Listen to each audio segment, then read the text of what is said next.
মনের কি আর বয়স হয়? কথায় আছে না, মানুষ যত বৃদ্ধই হোক মন যেন তরুতাজা। রাসূলের একটি হাদিস আছে, সেখানে রাসূল সাল্লাল্লাহু আলাইহি সাল্লাম দুইটি আহ, বিষয় উল্লেখ করেছেন। হাদিসটি বর্ণিত হয়েছে বুখারী শরীফের 5978 নম্বর হাদিস। হাদিসটি বর্ণনা করেন বিখ্যাত সাহাবী আবু হুরায়রা রাদিয়াল্লাহু তাআলা আনহু।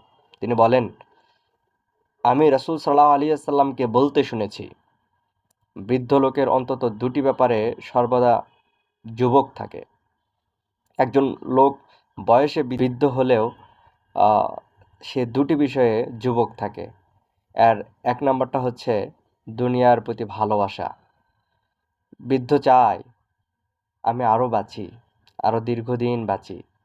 আরেকটা হচ্ছে উচ্চ আকাঙ্ক্ষা, তার যা আছে তার থেকে আরও বেশি কিছু চায়। মানুষের জীবনে এ দুটি জিনিস থাকে, দুনিয়ার প্রতি ভালোবাসা আর উচ্চ আকাঙ্ক্ষা। আমাদেরকে এগুলো নিয়ন্ত্রণে রাখতে হবে। আমরা এই সব কিছু নিয়ন্ত্রণে রাখতে পারি না বলেই আজ আল্লাহর শুকরিয়া আদায় করতে পারি না। এই যে আল্লাহর এত নিয়ামত আমরা উপভোগ করছি, কই আমরা তো শুকরিয়া আদায় করি না। আমরা কি আল্লাহর শুকরগুজার বান্দা হব না? আসুন আমরা আল্লাহর শুকরিয়াকারী বান্দা হই, আল্লাহর শুকরিয়া গুজারকারী বান্দা হই। আল্লাহ আমাদের তৌফিক দান করুন।